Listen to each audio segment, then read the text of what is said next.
hak manusia untuk hidup kehendak utama maqasid syariah.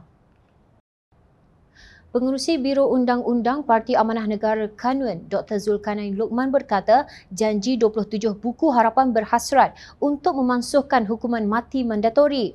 Usaha untuk memansuhkan hukuman mati mandatori ini telah diketuai oleh mantan Menteri di Jabatan Perdana Menteri Undang-Undang Pakatan Harapan pada ketika itu iaitu Mendiang Datuk V.K. Liew.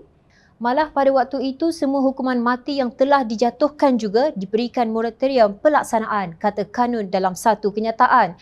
Walau bagaimanapun, menurut Zulkarnain, usaha Kerajaan Pakatan Harapan pada ketika itu mendapat tentangan sebahagian daripada masyarakat, termasuk daripada Presiden PAS Tan Sri Abdul Hadi Awang sendiri yang pernah mengeluarkan kenyataan tidak bersetuju pada 16 Oktober 2018. Katanya Presiden MCA sekarang iaitu Datuk Sri Wee Ka Siong pun pernah menyatakan bahawa cadangan pemansuhan hukuman mati ini telah dibuat secara tergesa-gesa dan sepatutnya usaha pemansuhan tol lebih diutamakan. Kini semua pemimpin politik yang membangkang cadangan pemansuhan hukuman mati ini terpaksa menelan ludah mereka sendiri dan mengakui bahawa janji 27 buku harapan berkaitan pemansuhan hukuman mati mandatori ini adalah sesuatu yang benar, ujarnya. Beliau berkata Kanun menyambut baik keputusan Kerajaan Malaysia pada 8 Jun lalu untuk memansuhkan hukuman mati mandatori. Kanun juga menyokong usaha kerajaan untuk memperkenalkan hukuman gantian berbentuk pampasan atau diat iaitu hukuman gantian dalam Islam ke dalam sistem undang-undang keadilan jenayah sivil sekarang.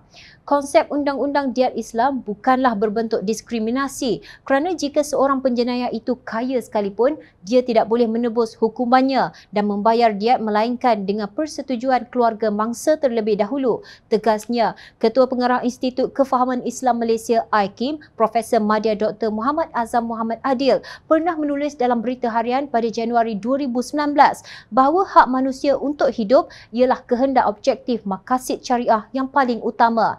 Beliau menegaskan hukuman dalam Undang-Undang Jenayah Islam terbahagi kepada dua, iaitu pertama, hak Allah sepenuhnya seperti dalam kes hirabah yang dikenakan hukuman mati mandatori, dan kedua, hak manusia iaitu hukuman bunuh di bawah kisas memberi pilihan kepada waris mangsa sama ada dibalas balik dengan hukuman bunuh ke atas pembunuh atau dengan gantian dengan diat.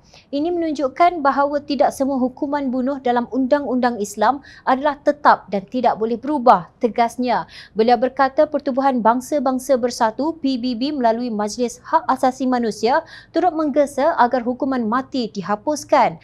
Sehingga 2017, 106 negara memansuhkan undang-undang mengenai hukuman mati bagi semua kesalahan jenayah. Ini menunjukkan bahawa trend dunia ke arah memansuhkan hukuman mati. Hanya sebilangan kecil negara yang masih melaksanakan hukuman mati. Jelasnya, Pertubuhan Ikram Malaysia, Ikram adalah antara entiti Islam yang alu-alukan keputusan kerajaan untuk memansuhkan hukuman mati mandatori seperti yang diumumkan oleh Menteri di Jabatan Perdana Menteri, Parlimen dan Undang-Undang Datuk Seri Dr. Wan Junaidi Tuanku Jaafar baru-baru ini. Presiden Ikram Badli Shah Syam Baharin berkata, pemansuhan hukuman mati mandatori akan membolehkan mahkamah untuk mempunyai pilihan dengan memberikan hukuman lain selain hukuman mati sekiranya mahkamah mendapati ia adil untuk diputuskan sedemikian untuk kesalahan tersebut. Malah peruntukan hukuman mati dalam Undang-Undang Jenayah Islam hanya melibatkan kesalahan seperti membunuh, berzina dalam keadaan sudah berkahwin dan hirabah yang mana kesemuanya juga adalah tidak mandatori dan memerlukan piawai pembuktian standard of proof yang jauh lebih tinggi daripada yang digunakan dalam sistem undang-undang jenayah di Malaysia sekarang. Ini selaras dengan saranan Ikram 3 tahun lepas yang menyokong pemansuhan hukuman mati mandatori berdasarkan prinsip bahawa nyawa seorang manusia adalah sangat berharga yang mana ia boleh diambil dalam keadaan yang sangat terhad dan juga dengan syarat yang sangat ketat selari dengan prinsip maqasid syariah iaitu pemeliharaan nyawa. Katanya dalam kenyataan, nampaknya sama ada menerusi kaca mata Islam mahupun sekular, pemansuhan hukuman mati mandatori menerima sokongan daripada kalangan cendekiawan dengan hujah masing-masing.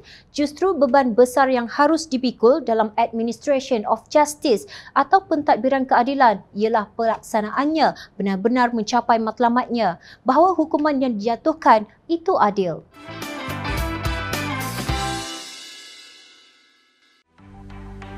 Cari maklumat dan berita politik yang bebas. Kupasan yang tepat. Panas. Dapatkannya secara eksklusif hanya di Jom Channel. Komitmen kami, rentasan berita Isnin hingga Jumaat. Berbicara dan isu semasa, kami garapkan secara langsung. Panel-panel berkaliber dan profesional. Interaktif, pandangan anda kami raikan.